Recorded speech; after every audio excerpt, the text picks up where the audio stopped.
টাকার মতোই করা থাকে। এই জন্য শাহজাদে বললাম আসিস, শোনে কিনা। স্যার আধা ঘন্টা করান স্যার। দেখো এটা ক্লিয়ার দেখা যাচ্ছে? 12 স্যার 12 করাবো 12। এটাই হলো লাস্ট, এই 11 নাম্বার করাবো এখন, দরকার নেই। এটা হলো সাধারণত এমসিকিউ তে আসে এই ম্যাথটা। তো যখন তোমাদের এমসিকিউ করাবো তখন হলো এটা বুঝাই দিব, ঠিক আছে? এই দেখতে বিশাল বড়, কিন্তু ম্যাথ হলো সামান্য ছোট্ট। কিরা স্যার? এটা হলো জ্যামিতি না, এটা হলো অ্যাকচুয়ালি ম্যাথ, বুঝছো? হুম। তো এটা মার্ক করে রাখবে, 11 নম্বর হলে পরে করাবো, এমসিকিউ যখন প্র্যাকটিস করবা তখন। আর এটাই হলো লাস্ট। আর এর আগের দিন করাইছিলাম হচ্ছে এই যে এইটা করাইছিলাম, এর আগে এইগুলো করাইছি, আর হলো লাস্টের একটা করাইছিলাম এই যে এইটা 14। এই কটা করলে মোটামুটি হবে, ঠিক আছে? এই অধ্যায় শেষ, আজকে এই অধ্যায় শেষ। Okay sir. দেখো কি বলছে, এবিসি সমদ্বিবাহু ত্রিভুজের শীর্ষবিন্দু এ হতে ভূমি বিসি এর উপর, তাহলে এই যে হলো শীর্ষবিন্দু এ, আর এখানে হলো ভূমি বিসি এর উপরে কি বলছে, অঙ্কিত লম্ব এডি, এই যে এডি হলো এর উপরে একটা লম্ব, এবং ত্রিভুজের পরিব্যাসার্ধ আর। এখন বলতে পারো স্যার পরিব্যাসার্ধ কি? পরিব্যাসার্ধ কি আইডিয়া আছে কারো? না স্যার। আচ্ছা, ব্যাসার্ধ কি জানো? জি স্যার। হ্যাঁ স্যার, ব্যাসার্ধ কোনটা? ব্যাসের অর্ধেকে ব্যাসার্ধ বলে। হ্যাঁ, তো সেই পরিব্যাসার্ধই হলো ব্যাসার্ধ, ঠিক আছে? এটা হলো শুদ্ধ কি বাংলা। জিনিস? স্যার কত পেজ স্যার? এটা এটা হলো বইতে না, এটা হলো ইসের থেকে, অনুশীলনীর 3.2 এর অনুশীলনী 12, থাক স্যার। ঠিক আছে? এবং ত্রিভুজের পরিব্যাসার্ধ আর, তার মানে এই যে এইখান থেকে ব্যাসার্ধ হলো আর। এখন প্রমাণ করতে বলছে এ বি স্কয়ার, মানে এই বাহুটার এই যে স্কয়ার সেটা সমান হবে 2r, মানে এই যে এই বাহুটা ইন্টু এডি, এখান থেকে এই লম্ব, এইটুকু আমাদের এখন প্রুফ করতে হবে। এখন এখানে আমরা সহসে ওই যে সেই আমাদের টলেমির উপপাদ্যের সাহায্যে অর্ধেক আগে প্রুফ করব, এই যে সাদৃশ্যকোণী পর্যন্ত সেম টু সেম প্রুফ করব, আর এরপরে হলো সামান্য 2 লাইন এক্সট্রা আছে। তো দেখো তাহলে বিশেষ নির্বাচন তো হয়েই গেল। বিশেষ নির্বাচন, অঙ্কন। অঙ্কন হলো এডি কে, এই যে এডি যে রেখাটা ছিল, এই যে এডি রেখাটা, এখান থেকে এই যে এডি যে রেখাটা, এই রেখাটাকে এই যে বাড়ায় দিলাম ই পর্যন্ত, হ্যাঁ, ই সি যোগ করি, আর এবার হলো এখান থেকে সিটা যোগ করে দিলাম। এখন এখানে দেখো দুইটা ত্রিভুজ হয়েছে, একটা হলো এই যে এডিসি, এই যে এই ত্রিভুজটা, এটা একটা ত্রিভুজ হয়েছে। আর হলো এই পাশে আরেকটা ত্রিভুজ আছে, সেই ত্রিভুজটার নাম হলো এই যে,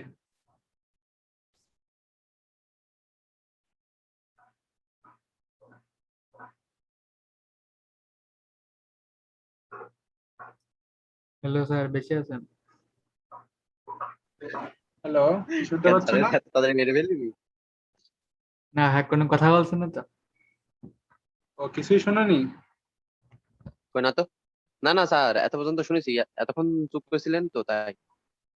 আচ্ছা দেখো তাহলে, এই যে আমাদের একটা ত্রিভুজ, আর এই পাশে আরেকটা ত্রিভুজ আছে না, এই যে এইটা, এই যে হুম। এ সি ই, এই যে এ সি এ ই একটা ত্রিভুজ, আর আরেকটা হলো এডিসি, এই একটা ত্রিভুজ।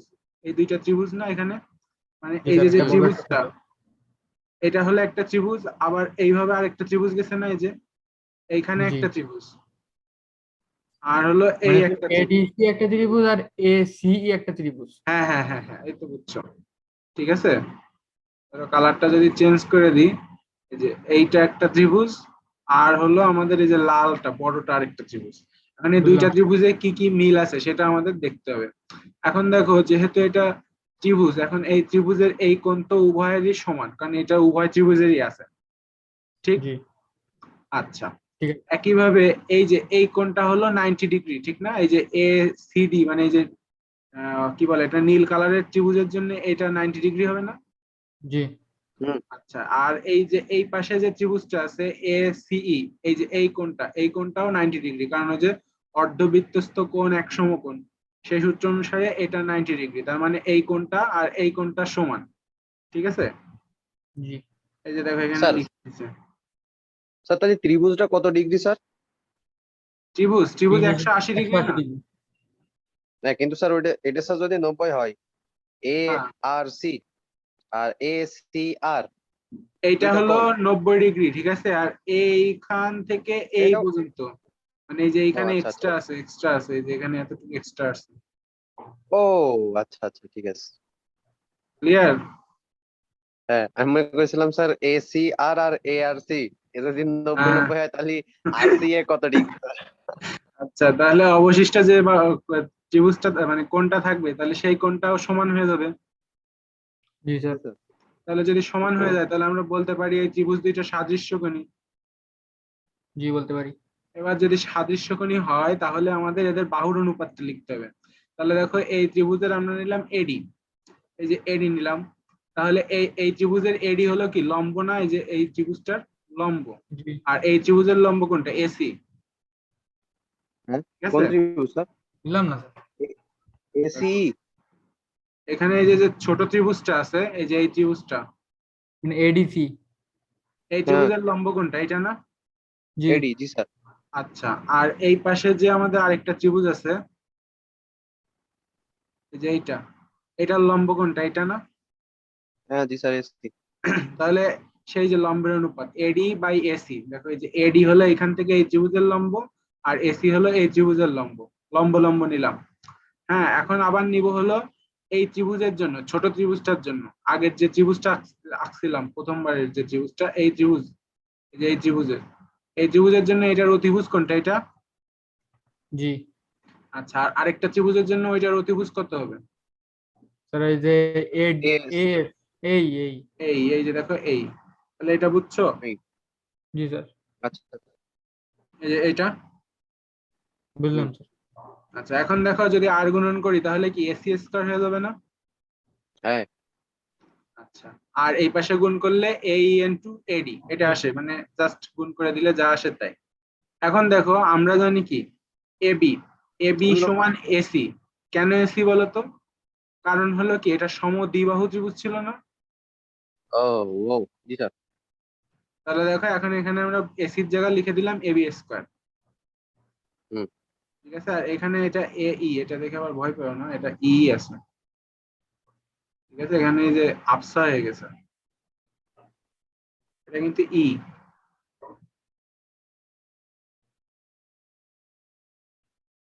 তাহলে AB square equal to A into AD, তাহলে এই এক নম্বর ইকুয়েশন পর্যন্ত ক্লিয়ার? জি স্যার। জি স্যার। আচ্ছা, এখন দেখো এখানে দুইটা সমকোণী ত্রিভুজ হয়েছে, একটা হলো এ বি ডি আর একটা এ সি ডি। এই যে এ জি বি ডি এই একটা সমকোণী ত্রিভুজ, আর একটা হলো এ সি ডি এই পাশে একটা সমকোণী ত্রিভুজ। দুইটা সমকোণী ত্রিভুজ না? মানে এই পাশে একটা, এই পাশে একটা। জি স্যার, বুঝলাম। আচ্ছা, মানে এই এখন পাশ থেকে ডি সি ই এটা বাদ যাবে। মানে এই ছোটটুকু বাদ, এইটা হ্যাঁ বাদ। হ্যাঁ হ্যাঁ, এই পাশে বুঝলাম একটা স্যার। ত্রিভুজ, এই যে এই পাশে একটা ত্রিভুজ, আর এই পাশে একটা ত্রিভুজ, দুইটা জি সমকোণী স্যার, এ ত্রিভুজ। বি ডি আর এ সি ডি। হ্যাঁ হ্যাঁ হ্যাঁ, দুইটা সমকোণী ত্রিভুজ। এখন এই দুইটা সমকোণী ত্রিভুজে এই যে যে মাঝখানের যে বাহুটা, এটা এই যে এডি, এডি বাহুটা কি উভয় ত্রিভুজে আছে না? তার মানে এটাকে উভয় ত্রিভুজে সাধারণ থাকলে বাহু।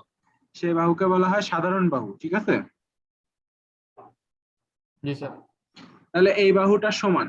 আবার এই যেহেতু এটা সমদ্বিবাহু ত্রিভুজ, তাহলে এই বাহু আর এই বাহুও সমান, ঠিক না? জি। সমদ্বিবাহু ত্রিভুজ হওয়ার কারণে এই কোণটা আর এই কোণটাও সমান। তো ঠিক। আমি যদি স্যার এই সমকোণ দেখাই, কোনো প্রবলেম আছে? হ্যাঁ, সমকোণ দেখাও, সমস্যা নেই, এই কোণ সমান। ঠিক আছে। তাহলে দেখো এই ত্রিভুজটাকে কি আমরা এখন সর্বসম বলতে পারি? জি বলতে পারি। হুম।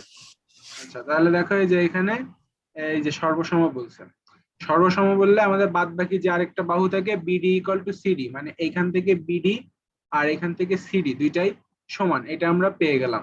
ঠিক আছে, কারণ ত্রিভুজ সর্বসম, গেল। তার মানে আমাদের অবশিষ্ট বাহুটাও সমান। এখন এই বিডি আর সিডি এটা আমরা এই মানটা দরকার ভেদে এখানে বসাবো। এখন বসানোর জন্য যে জিনিসটা করা হয়েছে, দেখো এইখানে আরেকটা এক্সট্রা করা হয়েছে, কারণ আমাদের এখনো প্রমাণের এবি স্কয়ার আমরা পেয়ে গেছি, পাইছি না, এই যে এবি স্কয়ার। জি হুম। স্যার। এখন শুধু প্রমাণ করতে হবে 2r ইন্টু এডি। এখন দেখো এডিও আমরা পেয়ে গেছি, ঠিক আছে।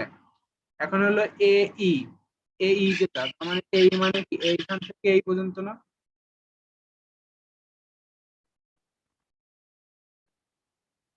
জি স্যার।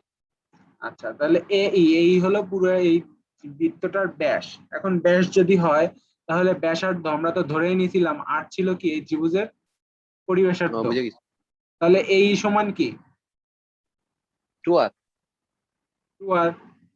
তাহলে এ ই সমান 2r। তাহলে এখন জাস্ট এইখানে এই যে লিখে দিছে, আর এখানে একটু কথাবার্তা বলছে, ঠিক আছে। এই কথাবার্তা লেখার তোমার এত দরকার হবে না, তুমি শুধু বলবা যে এটা হলো ত্রিভুজের ব্যাস। আর আমরা জানি যে এই আর হলো ত্রিভুজের ব্যাসার্ধ, তার মানে এই সমান 2r। তাহলে এটা লিখে দিয়ে লাস্টে এখানে মান বসায় দিবা, দিলে হয়ে যাবে প্রমাণিত। ক্লিয়ার? জি স্যার। ক্লিয়ার? স্যার কথা হচ্ছে স্যার ক্লিয়ার, কিন্তু লিখতে গেলে স্যার আর জি কিছুই স্যার। থাকবে না। আচ্ছা, না এটা সহজ আছে, ঠিক আছে। দেখো এই যে এই পর্যন্ত সাদৃশ্য গণিতে তুমি প্রুফ করতে পারবা অনায়াসে। সর্বসম পর্যন্ত তো পারবো। হ্যাঁ, এরপরে জাস্ট শুধু এইখানে এই যে বাহুটার অনুপাত তুমি কিভাবে নিবা, এটার জন্য তোমাকে এদিকে খেয়াল রাখতে হবে, ঠিক আছে। জি স্যার। যে কোনটা কোনটা, এখানে দেখো 2r মানে কি, এখানে তোমাকে এই আনতে হবে, আর এই পাশে হলো এডি আনতে হবে, আর এই পাশে এবি, বা এবি যেহেতু নাই তো এসি আনতে হবে। এখন যদি সেইটা তোমাকে খেয়াল করে তারপরে অনুপাতটা আনতে হবে, অনুপাতটা আনলেই দেখবা হয়ে যাবে। ঠিক আছে, একই জিনিস মনে রাখবা যে এই ত্রিভুজের যখন লম্ব নিব, ওই ত্রিভুজেরও লম্ব, এই ত্রিভুজের যখন অতিভুজ, ওই ত্রিভুজটারও তখন অতিভুজ, এরকম নিয়ে করে দিলে হয়ে গেল। ক্লিয়ার? হুম। জি স্যার, ক্লিয়ার। তাহলে এই অধ্যায়ের এটা হলো শেষ, আর হলো অনুশীলনের মানে সৃজনশীল আছে। তো অনুশীলনী সৃজনশীল 15 নম্বর, দেখো অলরেডি কিন্তু পড়া হয়ে গেছে। দেখো 15 নম্বরটা কোশ্চেনটা একটু দেখো। তোমার পরীক্ষায় আইসি স্যার।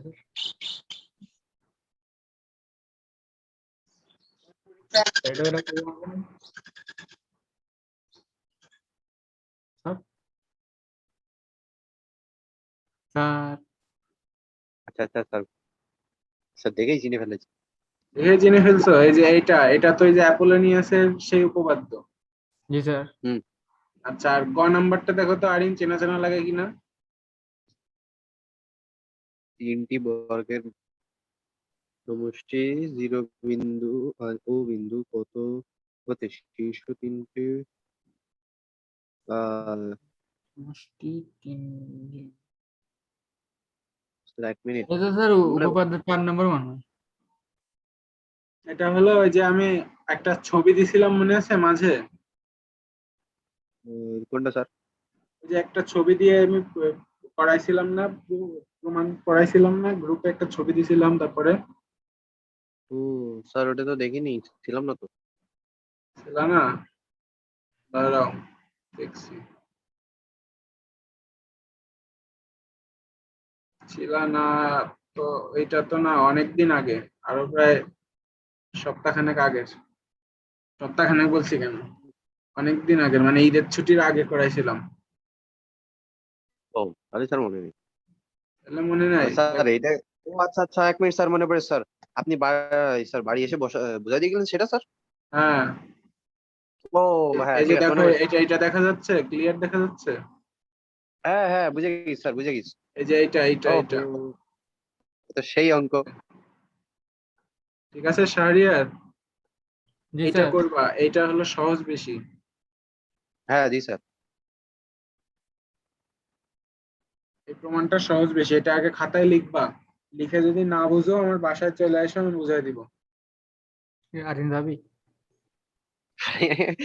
আরে কেন, তুই বুঝিসনি? আচ্ছা স্যার, ঠিক আছে, যাবান, আরে সমস্যা নেই স্যার। ঠিক আছে, সকালের দিক ফ্রি আছি সব সময়, সমস্যা নেই। Okay sir. এটা আগে খাতায় লিখবা, না লিখলে কিন্তু বুঝাবো না। খাতায় অবশ্যই লাগবে স্যার, ভয় নেই। ঠিক আছে, এটা হলো সব থেকে সহজ। এটা কোন গাইড থেকে নেওয়া ঠিক মনে নাই। আর এটা হলো পাঞ্জাবি। পাঞ্জাবিতে এমনিতেই একটু কঠিন করে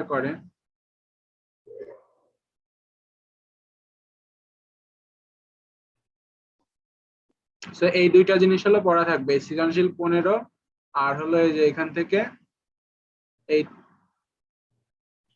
12। ঠিক আছে, ওকে স্যার। জি স্যার। আর শুধু একদিন পড়তে হবে, 16 নাম্বারটা পড়লে আল্লাহর হস্তে এই চ্যাপ্টার মানে তোমাদের উপপাদ্যের চ্যাপ্টার শেষ। 16, ঠিক আছে। তা 16 অলরেডি তোমরা ক খ ক আর খ পারো। গ নাম্বারটা আমাকে একটু বোঝাতে হবে। হুম, গ নাম্বারটা আমি এখান থেকে বুঝাবো না, এটা আমি আরেকটা ছবি জোগাড় করে সেখান থেকে বুঝাবো, এটা সহজ বেশি। ঠিক আছে, ওকে। আচ্ছা তাহলে এই গেল ম্যাথ। ম্যাথের পর্ব শেষ। বায়োলজি পড়ছো কিছু? যে বৃহস্পতিবার দিন রক্ত ওখান থেকে যদি বলছিলাম পড়তে, ভালো মতো হয়েছিল না? পড়েছি।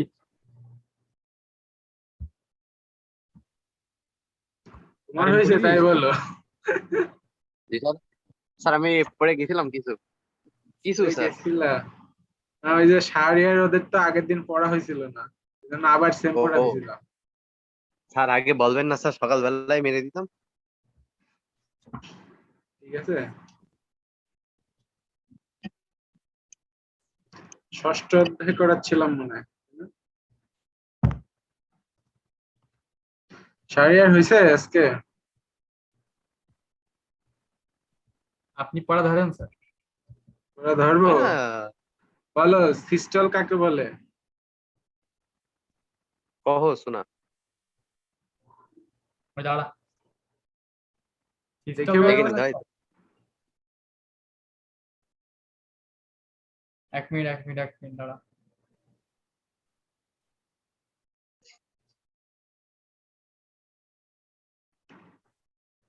স্যার, পারতাম না। আরেকদিন বলতে পারবা?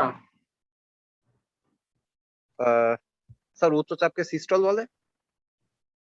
উচ্চচাপকে সিস্টল ধমনী বলে। আর সহজভাবে কি বলা যায়? সহজ ভাবে স্যার কি বলবার। স্যার এক মিনিট, মনে পড়ছে না। স্যার ধমনী, জি স্যার। আহ, এক মিনিট, সিস্টল। স্যার ইয়ে মনে নেই স্যার। মনে নেই? হৃৎপিণ্ডের কি কে ও স্যার সিস্টল বলে? হৃৎপিণ্ড। আচ্ছা স্যার, আচ্ছা আচ্ছা। স্যার হৃৎপিণ্ডের সংকোচনকে সিস্টল বলে। হৃৎপিণ্ডের সংকোচন? না না না, ও স্যার সংকোচন না, প্রসারণ স্যার। সংকোচন তো ঠিক আছে, এখন কার সংকোচন? নিলয় ধম না অলিন্দ? কার হ্যাঁ স্যার, হ্যাঁ কার কার। কার কার হবে সেটা বলছি, নিলয় না অলিন্দের? নিলয় না অলিন্দ, নিলয় না অলিন্দ। আহ রবিন। অলিন্দ স্যার, অলিন্দ। অলিন্দ? আচ্ছা, অ্যাকচুয়ালি সিস্টল দুইটারই হয়, ঠিক আছে, নিলয়েরও সিস্টল হয়, অলিন্দেরও সিস্টল হয়। তাহলে স্যার। ঠিক আছে, দেখো এই যে ভালো মতো খেয়াল করো এই চিত্রটা। যখন অলিন্দের সিস্টল হয়, অলিন্দ তার মানে এই যে অলিন্দর থেকে চাপ দিছে, এটা চাপ দিলে অলিন্দ থেকে রক্তটা চলে আসে নিলয়তে। এরপরে করে কি, নিলয়ের যখন সংকোচন হয় বা নিলয়ের যখন সিস্টল হয়, তখন এই রক্তটা কিন্তু সারা দেহে ছড়ায় যায়। ঠিক আছে, হুম। জি স্যার। আর আমাদের শরীরে আমরা এই যে যে কি বলে জানো, ওই যে ধমনী মাপি না রক্ত, ওই যে হাতে এরকম কবজিতে ঠেসে ধরে তারপর পালস রেট মাপি, জি জি স্যার। স্যার। এটা কিন্তু মূলত এই যে এইটারটাই মাপা হয়। ঠিক আছে, হুম। নিলয়েরটা। হ্যাঁ, কারণ ওই যে শিরাতে যেটা থাকে ওইখান থেকে করা হয়। শিরাটার রক্তের প্রেশার কি থাকে, বেশি থাকে, কারণ এইখান থেকে কি হয়, সারা দেহে রক্তটা ছড়াচ্ছে। জি স্যার। স্যার। শিখা, স্যার। পরীক্ষা দিছো? স্যার সন্ধ্যায়। পরীক্ষা সন্ধ্যায়? আর ক্লাস কি রেগুলার এই সময় হবে? না স্যার, আজকে শুধু স্যার পরীক্ষার রুলস বলে। হ্যাঁ স্যার, এখন বলা যায় স্যার। স্যার, স্যার একই হলো স্যার। ও রেকর্ড করছেন স্যার। বলো। Heart attack. স্যার, স্যার রক্ত প্রসারণ আর সংকোচন বাধাগ্রস্ত উচ্চ হয়, তাই স্যার? রক্তচাপের জন্য। আচ্ছা, এবার। তো রক্তচাপ হলে হার্ট অ্যাটাক হয়ে যাবে? না না। তাহলে কি? না না, স্যার রক্ত প্রবাহ বন্ধ হওয়ার কারণে। রক্ত প্রবাহ মানে তাই বন্ধ তো আমি হওয়ার বললাম। কারণে, প্রবাহ হ্যাঁ বন্ধ কিছুটা হওয়ার সঠিক, কিছুটা সঠিক। আর স্যার রক্ত জমাট বেঁধে গেলে। না, রক্ত জমাট তো ভিতরে বাঁধবে না, কারণ তোমার রক্তের ভিতরে তো বাতাস ঢুকবে না, ঠিক আছে? না না স্যার, হৃৎপিণ্ডের মধ্যে কথা বলছি স্যার। হৃৎপিণ্ডের মধ্যে রক্ত জমাট কিভাবে বাঁধবে? হৃৎপিণ্ডে তো সংকোচন প্রসারণ হতেই থাকবে। সেটাই তো স্যার। ভুলভাল বলছি স্যার। হে গাধা, এখানে রক্ত জমাট রয়েছে স্যার, তাই বললাম। আচ্ছা দেখো, আমি তোমাদেরকে দেখাচ্ছি আরে হার্ট। এটাতে বলা আছে কোনো জায়গায় রক্ত প্রবাহ বাধার কারণে রক্ত প্রবাহ যদি বন্ধ হয় সেক্ষেত্রে। দেখো, সব থেকে সহজ হবে তোমাদের একটা জিনিস দেখাচ্ছি, এটা দেখো, তাহলে সব থেকে বেটার হবে, ঠিক আছে? দেখা যাচ্ছে এটা? জি স্যার। দেখো, সাউন্ড দিলাম না, শুধু ভিডিও দেখো, নাকি সাউন্ড দিব? না থাক। কই স্যার, শোনা যাচ্ছে না তো?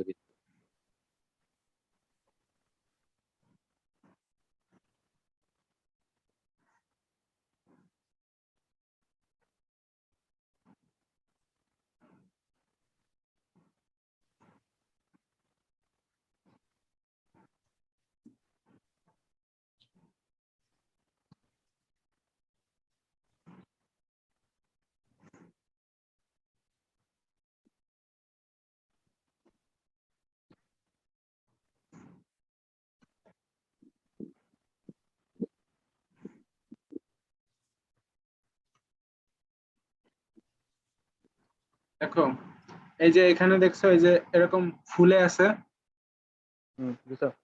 এটা স্যার। হলো চর্বি জমছে, ঠিক আছে? আমাদের যে শিরা, সেই শিরাতে চর্বি, এই চর্বিকে ওই শিরায় যখন চর্বিটা জমে তখন এটাকে বলা হয় প্লাক। এই চর্বি যখন অতিরিক্ত পরিমাণে জমে যায়, দেখো আমাদের নালী ছিল এরকম, তখন হয়ে গেছে কি সরু না? হ্যাঁ। জি স্যার।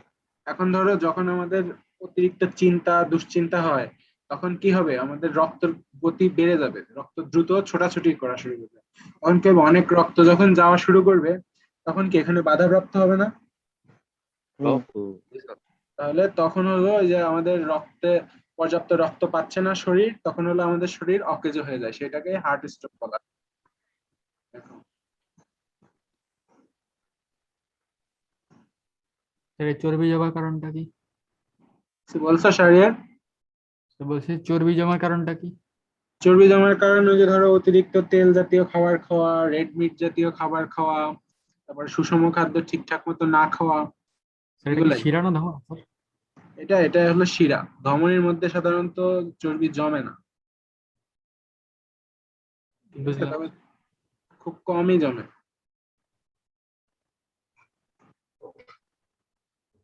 এই যে এটাকে বলে প্লাক।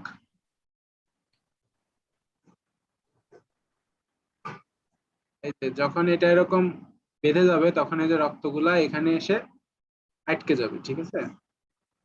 হুম। এই যে এক সময় যখন পুরোপুরি ব্লক হয়ে যাবে, রক্তকণাগুলো আর যেতে পারবে না, ওই সময় হলো আমাদের এই যে মানুষ অজ্ঞান হয়ে যায়, মারাও যায় এমনকি।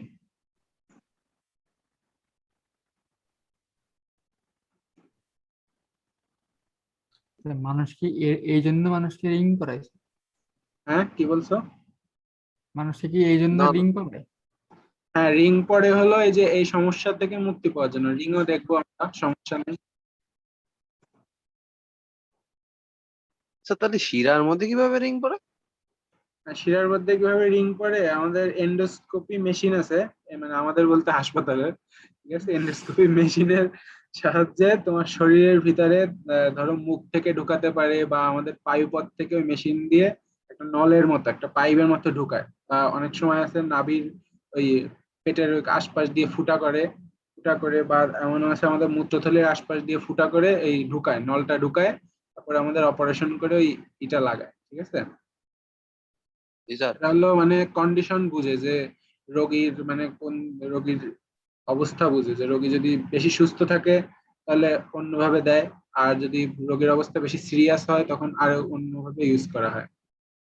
অনেকের আছে বুকই ফুটা করে ঢুকায় দেয় অপারেশন করার জন্য। দেখো এখানে দেখাবে,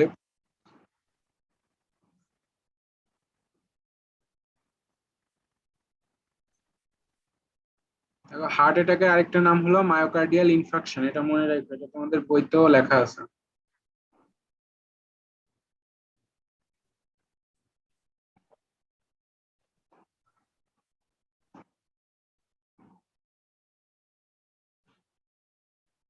এই যে দেখো এখানে এই যে একটা, এটা হলো একটা পাইপ বা একটা মেশিনের ওই নলের সাহায্যে একটা স্টিল এইভাবে ঢুকায় দেয়, ঠিক আছে।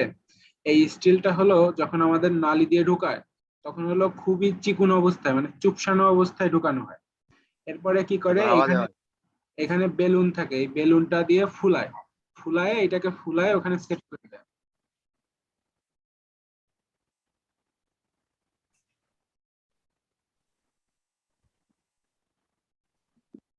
এই বুঝলা, তারপরে এটাকে ফুলায় এই যে এরকম করে দেয়, তখন আবার রক্ত স্বাভাবিক মতো চলাচল করতে পারে। বাহ স্যার, কত সোজা দেখতেছে তাই না? অনেক সহজ সহজ। হ্যাঁ, দেখতে স্যার খুবই সোজা লাগছে স্যার। হুম। দেখতে তো সহজ লাগবেই, কিন্তু এটা তো করতে করতে তোমার হলো মিনিমাম বাংলাদেশে একটা রিং পড়াতে, এই যে ধরো এই রিং এর এই যে রিংটার নাম বলে স্টেন্ট, ঠিক আছে। এই স্টেন্ট হলো এক এক আমি দেশের স্যার হয়, 80,000 টাকা। যেরকম ইউএসএ, থাই, চাইনিজ, এরকম এক এক দেশের এক একটা। সব থেকে ভালো হলো মনে হয় আমেরিকারটা, আমেরিকা লন্ডন এদেরটা হলো সব থেকে ভালো। আর ওই যে 80,000 টাকা যেটা বললো এটা হলো চায়নারটা। এখন তুমি যে দেশেরটা নিবা তত বেশি তোমার দাম লাগবে। হ্যাঁ, তা সাধারণত ওই যে 80,000 বা 1 লাখ ধরা হয়, 80,000 তো শুধু এইটার দাম। এরপরে ডাক্তারের টাকা দিবা না তুমি, হুম। ঠিক আছে। এরপরে সর্বমোট তোমার একটা রিং করাতে 1.5 লক্ষ থেকে 2 লক্ষ টাকা পর্যন্ত খরচ হয়ে যায় একটা রিং করাতে, কেন ঠিক আছে। স্যার কয়টা এখন রিং বানানো লাগে? এখন ধরো আমাদের এই যে যখন এরকম ব্লক হয়, কিছু কিছু মানুষের আছে একচোটে 3টা ব্লকও ধরা পড়ে। আমাদের এক রিলেটিভ আছে, তার হলো মোট 3 দফায় 3বার এই রিং বসাইছে, বাবা। ঠিক আছে। তো এই হলো বিষয়, জি স্যার। এটাকে বলে রিং। এই রিং করানোর আর মাধ্যমে এইভাবে করা হয়। এইটার আরেকটা নাম হলো করোনারি এনজিওপ্লাস্টি, ঠিক আছে। এই রিং জি কি স্যার। সারা জীবন থাকে? এটার একটা নির্দিষ্ট মেয়াদ থাকে, 10 বছর 20 বছর এরকম। তারপরে তবে কি স্যার আবার সাধারণত লাগাতে হয়? সাধারণত আমাদের যারা স্ট্রোক করে, হার্ট স্ট্রোক করে, যে অপারেশন গুলোর মাধ্যমে রিং পড়ায়, তাদের সবার বয়সী 50 থেকে 60-এর ধারে কাছে থাকে, ঠিক আছে। আমাদের ইয়াং জেনারেশন মানে 50 এজ পর্যন্ত, এর আগের যে এজ, এই এজে হলো হার্ট স্ট্রোক হওয়ার সম্ভাবনা খুবই কম, ঠিক আছে। 10-20 বছর হচ্ছে স্যার মেয়াদ দেওয়া, তত বছর তো মানুষ বাঁচবেও না। হ্যাঁ, এখন ধরো তুমি যদি ধরো তোমার যদি 40 বছর বয়সেও তোমার লাগানো হয়, তাও তুমি 20 বছর 60 বছর, আর বাংলাদেশের মানুষের বর্তমানে এভারেজ আয়ু 70, মানে লাস্টের 10 বছর তো এমনিই রোগ ব্যাধিতে হতে হতে যায়।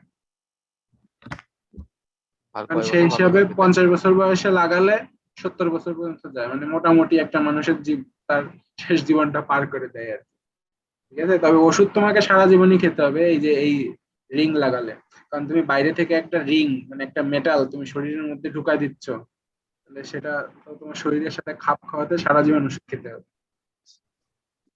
বুঝছো। এই যে দেখো এখন বইতে যাই আমরা, এই যে এখানে হলো যে নাম দিছে যে এটাকে বলা হয় মায়োকার্ডিয়াল ইনফ্রাকশন, ঠিক আছে, এটা মনে রাখবা। আর এখানে এই যে কি কি ক্ষতিগ্রস্ত হয়, আর এই যে হৃদরোগীর সংখ্যা কেন বাড়ছে, আর চিত্রতে তো দেখাই দিলাম যে আমাদের এই যে এই দেখো অধিক তেলযুক্ত খাবার, এই কটা খাবার কি ফেভারিট আছে কারো? স্যার বিরিয়ানি। অবশ্যই স্যার, কি বলেন! ওরে বাবা স্যার, প্রথমটাই তো। ঠিক আছে, খাওয়া যাবে কিন্তু লিমিট রেখে, ঠিক আছে। আর এই যে ফাস্ট ফুড লাভার যদি কেউ থেকে থাকো, স্যার একটাও না। ঠিক আছে, এখন তুমি বলতে পারো স্যার আমি তো খাই সপ্তাহে একবার বা মাসে একবার, সেটা কোনো সমস্যা না। এখন যদি তুমি রেগুলার খাও তখন হলো অসুবিধা। ঠিক আছে, এই যে এটাকে বলা হয় এই অস্বাস্থ্যকর খাদ্যাভ্যাস, মানে হলো ইচ্ছা মতো যে এখন মন চাচ্ছে খাবো, আবার কালকে মন চাচ্ছে কালকেও খাবো, এরকম ভাবে যখন করা হয় তখন এই ধরনের সমস্যাগুলো বেশি হয়। আর সাধারণত যে তোমার ধরো হার্টে ব্লক হয়েছে, ধরো তোমার 40 বছর বয়সে হার্টে ব্লক হয়েছে, কিন্তু তুমি সুস্থ, কারণ তোমার কোনো চিন্তা নাই, তুমি সবসময় চিল মুডে আছো, কোনো টেনশন নাই, সেজন্য তোমার হার্ট ব্লক কিন্তু ধরা পড়বে না। কারণ যখন আমাদের চিন্তা থাকে না তখন কিন্তু আমাদের রোগের যে জিনিসটা হয়, যে ওই যে মানে রক্ত প্রবাহ স্বাভাবিক থাকে। এখন রক্ত প্রবাহ যখন স্বাভাবিক থাকে তখন কিন্তু আমাদের কোনো সমস্যা হয় না।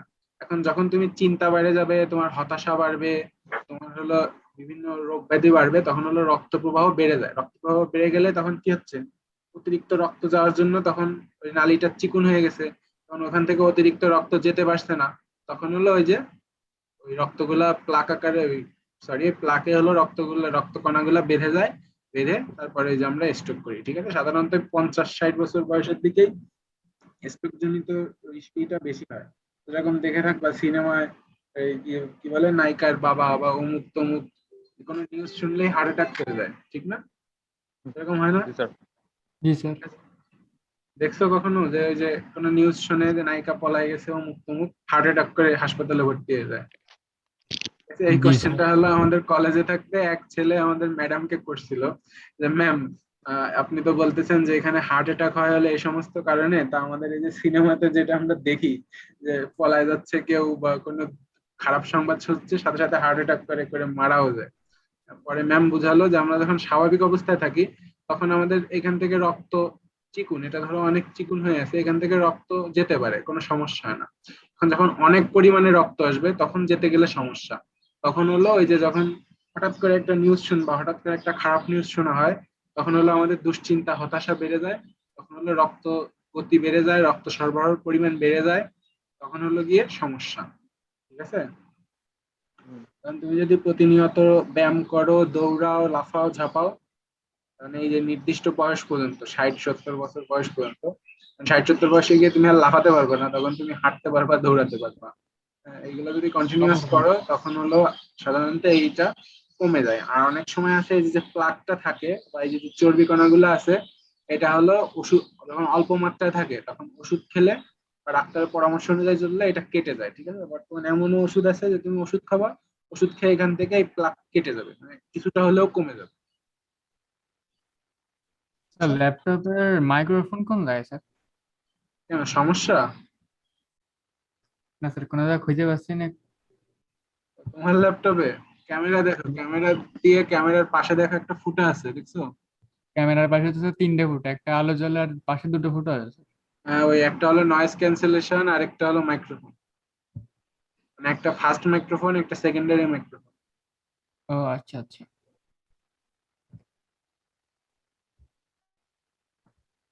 আচ্ছা, এবার এবার হলো রোগের লক্ষণগুলা, যে এই ধরনের লক্ষণগুলা দেখা দিলে তুমি বুঝবা যে তোমার হার্ট অ্যাটাক হতে পারে বা হওয়ার সম্ভাবনা আছে। ঠিক আছে, এই যে গলায় ব্যথা, হালকা বুকে ব্যথা, বুক ভারী হওয়া যাওয়া, এই সমস্ত বিভিন্ন কিছু। আর যদি কারো ডায়াবেটিক্স থাকে তখন হলো এই রোগটা তোমার হলো বেশি মানে ভয়াবহ আকার ধারণ করে। কারণ ডায়াবেটিক্স হলো এমনিতেও একটা ভয়াবহ রোগ, এটা যদি কারো বংশেও থেকে থাকে তার প্রজন্ম বরাবর এই রোগটা যেতেই থাকবে। মানে তোমার ধরো দাদা দাদি বা নানা নানি কারোর যদি এই ডায়াবেটিক্স রোগটা থাকে, সেই রোগটা তোমার আব্বু আম্মু হয়ে তোমার শরীর পর্যন্ত এবং তোমার শরীর থেকে পরবর্তী প্রজন্ম পর্যন্ত চলে যাবে। ঠিক আছে, এটা হলো এমন তো রোগ। স্যার আমরা যেটা স্যার প্রেশার বলি, মানে pressure, high pressure, low pressure, এটা কোনো নির্দিষ্ট কোনো রোগের প্রেশার, নাম হাই আছে স্যার? প্রেশার, লো প্রেশার তো সাধারণত আমাদের এই যে রক্তের উপরে নির্ভর করে। ঠিক আছে, হৃৎপিণ্ডের কার্যক্ষমতা। এর বুঝতে নির্দিষ্ট পারছো? কোনো নাম আছে এই রোগের? এটাকে হাই ব্লাড প্রেশারই বলা হয় সাধারণত। ঠিক আছে, এটার কোনো নাম নাই। উচ্চ রক্তচাপ না, উচ্চ রক্তচাপের কোনো নাম নাই। ঠিক আছে, এটাকে প্রেসারই বলা হয় সাধারণত। আর এখান থেকে হলো প্রতিকার, তার মানে প্রতিকারে কি করতে হবে, বেশি বেশি ফল শাকসবজি কাঁচা ফল এই সমস্ত খেতে হবে, চর্বিযুক্ত খাবার না খাওয়া, ভাজা মশলাযুক্ত এগুলা ফাস্টফুড না খাওয়া বা কম করে খাওয়া, তারপরে ধূমপান না করা, এই সমস্ত করলে মোটামুটি আমাদের শরীর স্বাস্থ্য মন সবকিছু সুন্দর থাকবে, আমরা স্বাভাবিক জীবনযাপন করতে পারবো। বুঝতে পারছো? জি স্যার। জি। আচ্ছা, এখন কারো কোনো কোশ্চেন আছে বায়োলজির এই টপিকসটার উপরে? না আচ্ছা, একদম ভিডিও সহ দেখায় না, দিলাম যাতে একদম ক্লিয়ার হয়ে যায়। হ্যাঁ, একদম মানে ফুল এন্ড ফাইনাল একদম মনে থাকবে যে কিভাবে কি করে। এটা কিন্তু অধ্যায় প্রায় শেষ, আর এক পেজ আছে, এক পেজ করলে অধ্যায়টা শেষ। ওকে। আচ্ছা, এখন আজকে ফিজিক্সও তো শেষ, কেমিস্ট্রিও ই করবো, কোন সাবজেক্ট শুরু করবো, ফিজিক্স না কেমিস্ট্রি বলো তো? স্যার, ফিজিক্স তো অনেকদিন ধরে হচ্ছে। কেমিস্ট্রি পড়া যায় তাই না? হুম। আচ্ছা, তাহলে আপাতত এই লিঙ্কটা ক্লোজ করছি, তোমরা আবার একটু জয়েন করো, কেমিস্ট্রি করেই শেষ করে দিচ্ছি আজকের পড়া। Okay sir.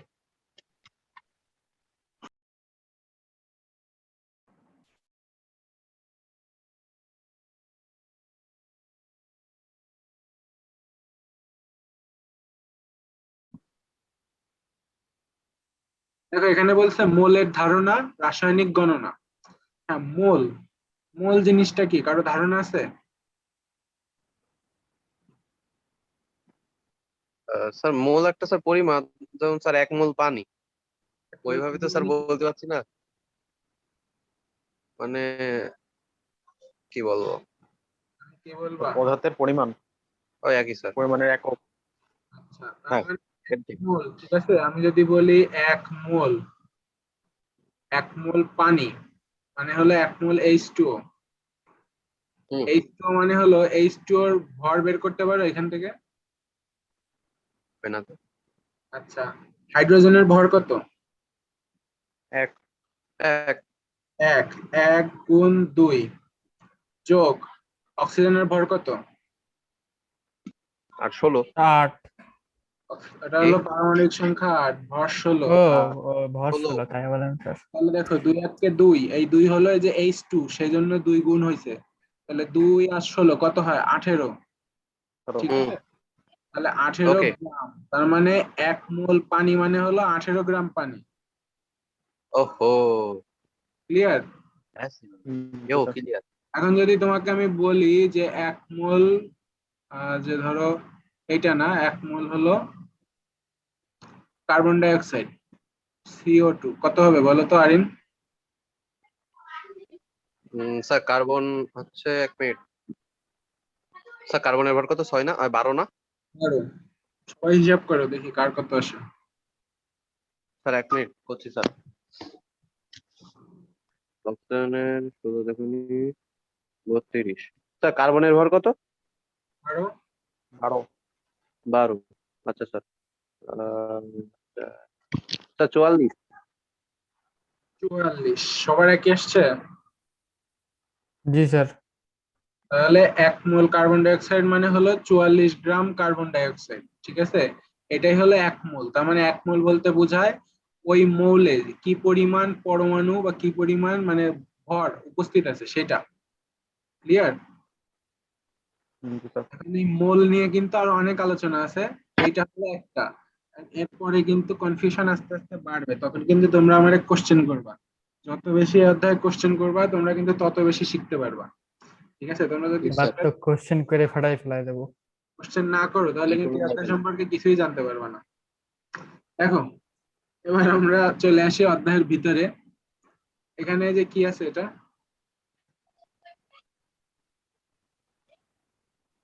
দেখো মৌলের রাসায়নিক পদার্থের একক 12টি O2, মানে 12টি O2 মানে 1 ডজন, সেটা আমরা জানি। 100টি মানে 1 শতক O2, 1000টি মানে 1000, জাস্ট এটা লিখে বুঝাইছে। হ্যাঁ, তেমনি ভাবে 10, এই যে 6.02 গুণ 10⁻23টি O2 সমান হলো 1 মোল।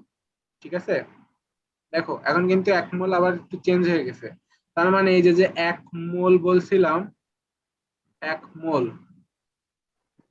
1 মোল O2 বা ধরো H2O নিয়ে আসি তোমাদের বোঝানোর জন্য। এইখানে এই 1 মোল H2O তে 6.02 মানে এই সংখ্যাটা, এই যে এই সংখ্যাটা সমান অণু থাকবে, এই পানির কণা থাকবে, ঠিক আছে? হুম হুম তাহলে বুঝছো কি কি বুঝাইতে চাইছি? হুম জি স্যার। তার মানে কত, এই যে H2O এর ভর কত বের হয়েছিল? 18। 18। 18 গ্রাম পানিতে এতটি অণু থাকবে, ঠিক হুম আছে? হুম আবার ওই যে কার্বন ডাই অক্সাইডের ভর কত আসছিল, 44 গ্রাম না? হুম। ওই 44 গ্রামে হলো এতটি অণু থাকবে। আবার এই যে O2, ও, 1 মোল O2 মানে হলো কত, 16 দুগুণী 32, এই 32 গ্রামেও থাকবে হলো এতটি অণু। So এই কনফিউশনটা ক্লিয়ার হয়েছে কিনা আগে দেখো। জি স্যার। এতটুকু অনু। হ্যাঁ, এখানে অণু বললে অণু, পরমাণু বললে পরমাণু, আয়ন বললে আয়ন। এই যে দেখো পরেরটা লেখা আছে যে 1 মোল সবগুলো কিন্তু পরমাণু। সমান। তুমি যদি 1 মোল পরমাণু বলো তখন কিন্তু তোমাকে বলতে হবে এতটি পরমাণু। তুমি যদি বলো 1 মোল অণু তখন বলবা এতটি অণু। যদি বলো 1 মোল আয়ন তাহলে বলবা এতটি আয়ন। মানে তুমি যে এককে বলবা উত্তরটা সেই এককেই হবে। ক্লিয়ার? তো সবগুলো তো সমান। হ্যাঁ, সবগুলাই তো সমান, ঠিক আছে। কিন্তু ওই যে আলাদা, 1 মোল মানেই কিন্তু তোমার এতটি অণু থাকবে মাস্ট। ক্লিয়ার? হুম আর ধরো 2 মোল বললে? জি স্যার। NaCl, NaCl, Na সোডিয়ামের কত, 23 না? হুম 23। আর ক্লোরিনের কত, 17 35.5। দুগুণী 35.5। 35.5। এটা যোগ করলে যত হবে সেইটা মানে সেইটা সমান, মানে অত গ্রাম সমান এতটি মৌল। তার মানে এটা যোগ করলে কত আসে, 35 আর 3 38 আর 20 48, 58.5, 58.5 গ্রাম লবণে, ঠিক আছে? তুমি যদি গুণে দেখতে সক্ষম হও তাহলে দেখবে এতটি অণু আছে।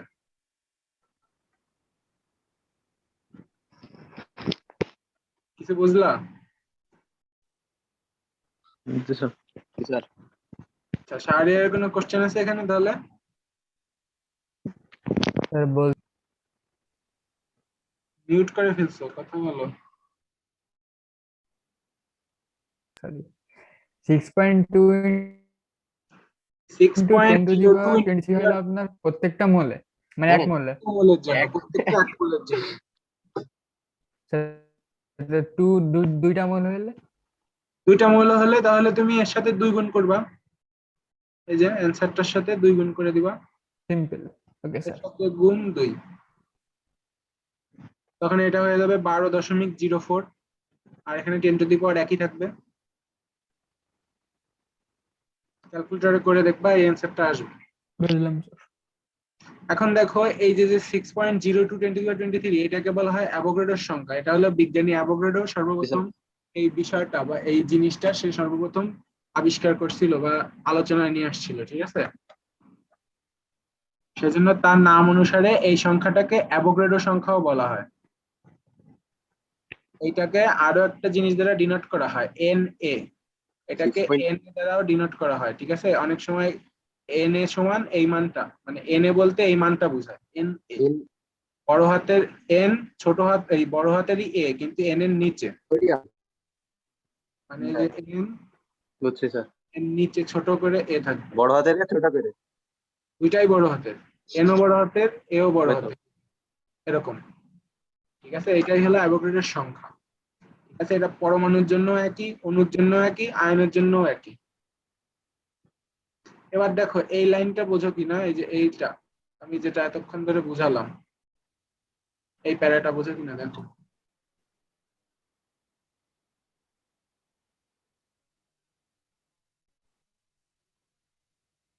কথা কাটা কাটা আসে। বলছি দেখো এই যে যে লাইনটা আছে এই লাইনটা বুঝো কিনা, আপনার ক্লিয়ার বাদ দিল স্যার। প্যারাটা, এই যে প্যারা, এই হ্যাঁ, প্যারাটা। কোনো পদার্থের এর যে পরিমাণের মধ্যে 6.023 ইন্টু 10 টু দি পাওয়ার 23 মোল সেই পরিমাণকে পদার্থের বলা হয়, যেমন 12 গ্রাম কার্বন ডাই অক্সাইড বা 12 গ্রাম।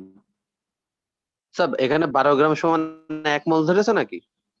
কার্বনের কত? কার্বনের ভর কত? 12। কার্বনের কার্বনের ভর ভর কত? ভর 12। সে 12ই তো নিচে, যে 12 গ্রাম কার্বনের মধ্যে এতটি অণু থাকবে। 1 গ্রাম। বুঝছো? হ্যাঁ, 1 গ্রাম বুঝছি স্যার। স্যার ওইটা শুধু উল্টা লেখা। এই কথাটাকে উল্টায় লিখছে একটু জাস্ট। তার মানে আমাদের কথাটা কি ঠিক দাঁড়াচ্ছে? আছে। 12 গ্রাম, 12 গ্রাম সি মানে কার্বন সমান এতটি অণু না? বা এটাকে সংক্ষেপে যদি আমি এন লিখি,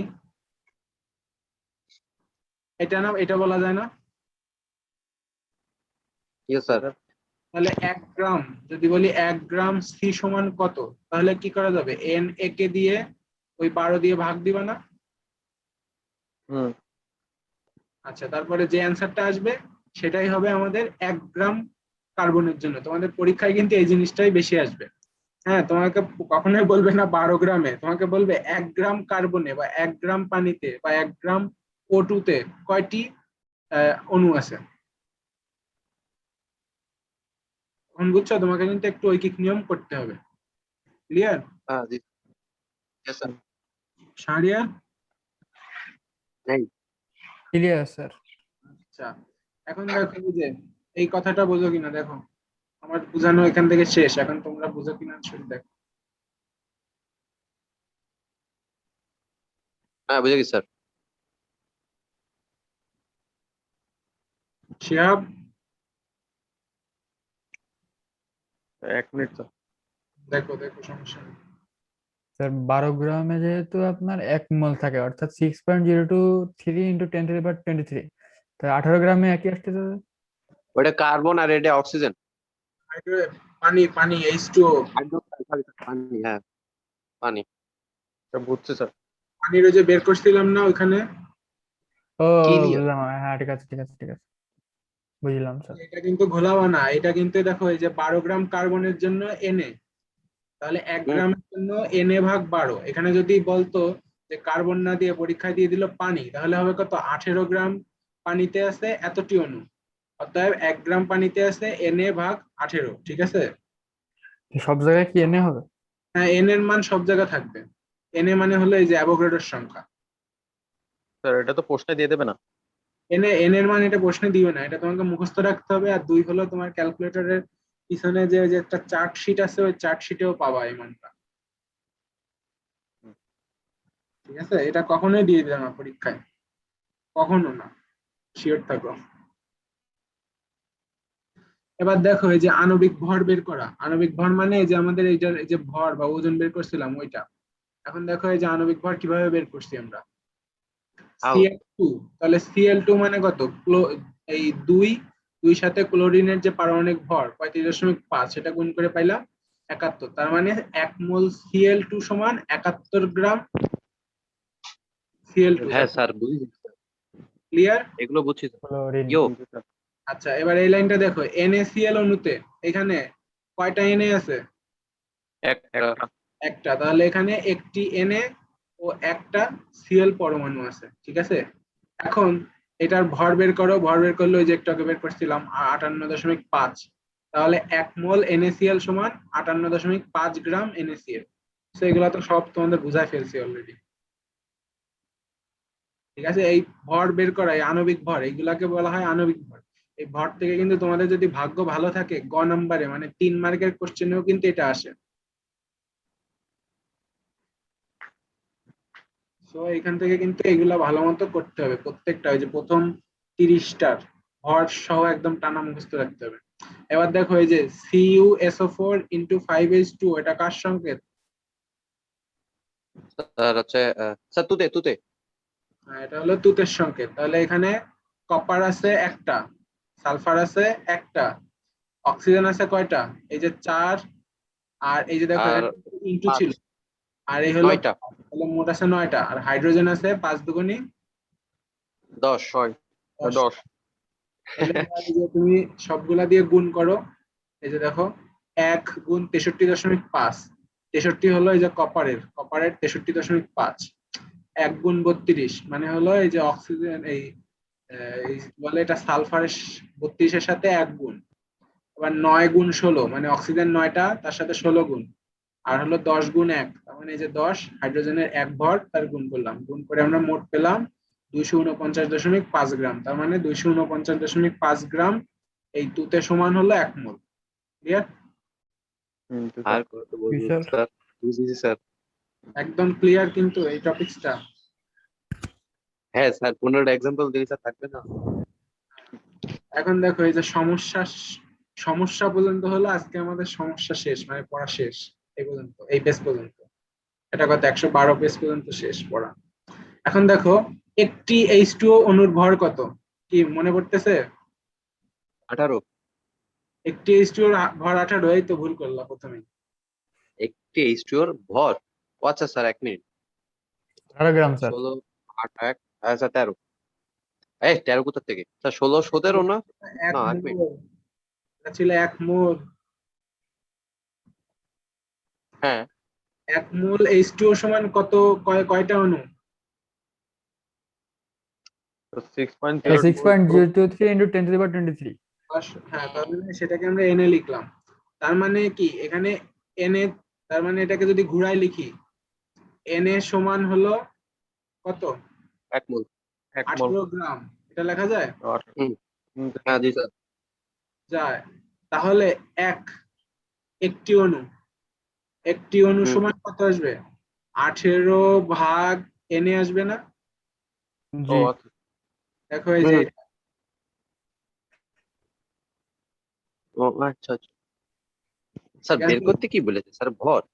হ্যাঁ, একটি অণুর ভর।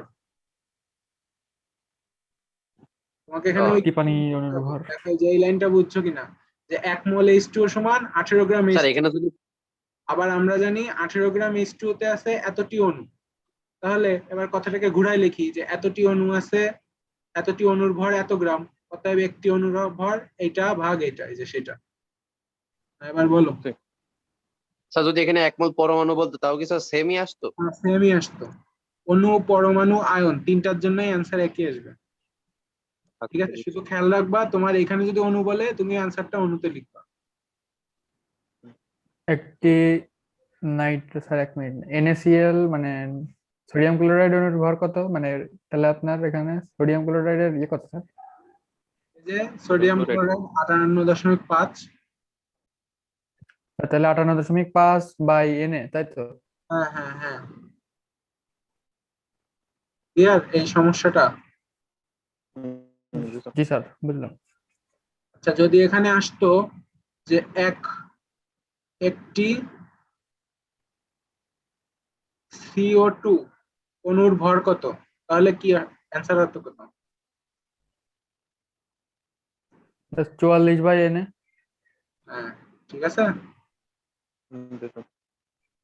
এটা কিন্তু এই ঐকিক নিয়মের, এটা কিন্তু খেয়াল রাখবা, তুমি যদি এই লাইনটা লিখতে পারো, এই যে আমরা জানি এই লাইনটা, তারপরে তোমার ওই যে ছোটবেলার সে ঐকিক নিয়মের মতো করে ফেলবা। ক্লিয়ার? আচ্ছা, এবার পরেরটা দেখো, পরেরটা আমি বুঝাবো না, তোমরা আমাকে বুঝাও। 1 গ্রাম H2O তে কতগুলো H2SO4 অণু আছে? সালফার ডাই অক্সাইড না স্যার এটা? H2SO4 মানে হলো sulphuric acid. Sulphuric acid, hydrogen sulphate. তাহলে দেখো এই যে স্যার বুঝছি স্যার। এই সালফিউরিক অ্যাসিডের যদি তুমি আণবিক ভর বের করো তাহলে দেখবা 98 গ্রাম আসবে। স্যার একই তো। হুম, তাহলে 98 গ্রামে আছে এতটি অণু, অতএব 1 গ্রামে আছে কত, তাহলে হুম, এইটা ভাগ 98। হুম। 98 বাই Na। 98 বাই এনে, এখানে 98 না, কি বলছে না এনে কি ভাগ বলছে? না বাই 8 ওইটা বাই এনে। জি sir. 6.023 into 10 to the power 23 by 98। আরে, সেটা উপরে গেল কেন স্যার? এবার Na আগেরটা কি উপরে গেল ছিল? কেন স্যার? আগেরটা ছিল একটি, আর এখানে কি বলছে? 1 গ্রাম। 1 গ্রাম। দুইটা কিন্তু আলাদা। ওকে। এজন্য বলছে যে এই লাইনটা লিখলে তুমি ঐকিক নিয়ম অনুসারে সাজাবা। ঠিক আছে, যে আমরা জানি কি 98 গ্রাম H2SO4 এ এতটি অণু আছে, তাই না? জি। হুম, তাহলে 1 গ্রামে কতটি আছে? এইটা ভাগ কত 98? জি স্যার। এই যে সেটা লেখা হয়েছে। আর আগেরটাই কি ছিল যে এতটি অণু সমান এত গ্রাম, এই যে এতটি অণু সমান এত গ্রাম, একটি অণু এই গ্রাম বাই এনে ছিল, আর এখন হলো এনএ বাই গ্রাম। তো এটা কিন্তু তোমাকে এইভাবে সাজায় বুঝে লিখতে হবে, ক্লিয়ার? জি স্যার। আচ্ছা, শাহরিয়ারের কনফিউশন দূর হয়েছে? জি শিহাব? জি স্যার। আচ্ছা, এবার লাস্টে দেখো, এখানে একটা মজার জিনিস দিছে, বলছে 5 গ্রাম H2 এ কত মোল H2O বিদ্যমান। দেখছো, মানে এই হ্যাঁ। তিনটা টাইপের অঙ্কই কিন্তু পরীক্ষায় বেশি আসে। বলছে 5 গ্রামে কত মোল H2O আছে। আমরা জানি কি H2O এর ভর কত গ্রাম, বা 1 মোল একদম। সমান কত গ্রাম? 18 গ্রাম স্যার। তাহলে আমরা কি 5 লিখতে গুণ এনে পারি? দিলে হয় না হ্যাঁ, কি বলছো? স্যার? 5 গুণ এনে দিলে তো হয়ে যায়। না, এখানে তো তোমাকে মোল বলছে, মোল আর গ্রাম, এখানে তো অণুর কোনো সম্পর্ক নাই। ও দেখো, আমরা জানি কি 18 গ্রামে হয় কয় মোল? 1 মোল। 1 মোল। 1 মোল। তাহলে 1 গ্রামে হবে কত মোল? 18 1/18। 1/18 না? মোল। Yes sir. তাহলে 5 গ্রামে হবে কত মোল? 5/18। 5/18। গুণ 1/18 না? 5/18। হুম। এই যে দেখো, সেটাই করছে এই যে। ঐকিক নিয়ম। করে যেটা আসবে সেটাই অ্যান্সার। জি স্যার। এবার বলেন স্যার, লাস্টেরটা আমরা করে নিয়ে আসবো। আর লাস্টে একটু নিজেরা ট্রাই করবা, যদিও এটা পারার সম্ভাবনা 50-50। 50-50 স্যার। ঠিক আছে, এটা 1 গ্রাম বলছে, সো এটা হলো এই যে কিছুটা এইটার মতো। এখন এইটার থেকে তারপরে আরো 1 লাইন বেশি, মানে এই অঙ্কটা, এই অ্যান্সারটা আসবে, তারপরে হলো তোমার এখান থেকে যে হিসাব করতে হবে। আচ্ছা স্যার, বললেন না আমরা করবো না স্যার, ওকে। আচ্ছা, তোমরা নিজেরা ট্রাই করবা। Bye bye sir. কি পর্যন্ত, ঠিক আছে? হ্যাঁ স্যার, একটু ভাত খেয়েছি স্যার, চলে গেলাম স্যার, টাটা। আচ্ছা, আসসালামু আলাইকুম স্যার। ওয়ালাইকুম আসসালাম। সালাম আলাইকুম স্যার। তা কালকেও কিন্তু পড়ানো আছে। থাকতে পারে স্যার। হ্যাঁ, কালকে সোমবার। থাকতে পারে, আমি বললাম তো। আজকে তো শনিবারেরটা পড়ানো হলো।